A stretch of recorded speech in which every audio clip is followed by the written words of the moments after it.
that's like comic book homework. That's the kind of stuff that if you're gonna do, if we're high school and this is, we're gonna make you read Romeo and Juliet. No, we'd be making people read Frank Miller's Daredevil run. Oh It's man, I so would have loved good. that. I would have loved that. I would have loved it so much. Yeah, it's so good, from the storytelling to revitalizing the character in many ways for a lot of different people as well, taking a different tone as well, advancing Matt Murdock's character as well. Really the rest of the supporting cast for Daredevil too. It's fantastic. I can't recommend it enough.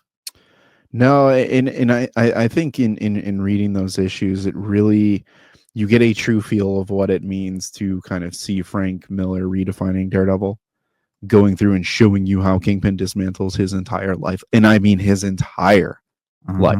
I couldn't imagine that. I did pause for a second and I was like, I couldn't imagine not having a house, having no money, having no place to go, knowing that anywhere I go, my number one adversary literally probably has eyes on me, and I'm down so bad that I'm gonna be on a train and some dude's getting whooped, and I'm like, man, it's not me anymore. And then I snap and I'm like, psych boy, I'm going over the edge, dead. Like, the way that the story was told from beginning to end, from both Kingpin and Daredevil's perspective. Daredevil, you just go through this roller coaster of emotion. And just like, how, bro, you're down bad. Like, that's the definition of down bad. Yeah. And rock Kingpin, rock bottom. And Kingpin feels in the story like, bro, he's the boss. Like, he runs the streets. The world goes through Kingpin as you're reading this. And you're like, this guy, is he the GOAT?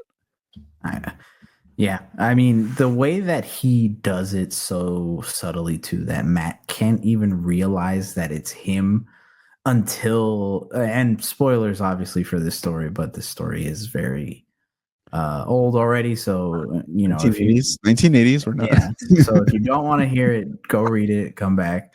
But once he blows up his house, that's when Matt is like, oh, you did that.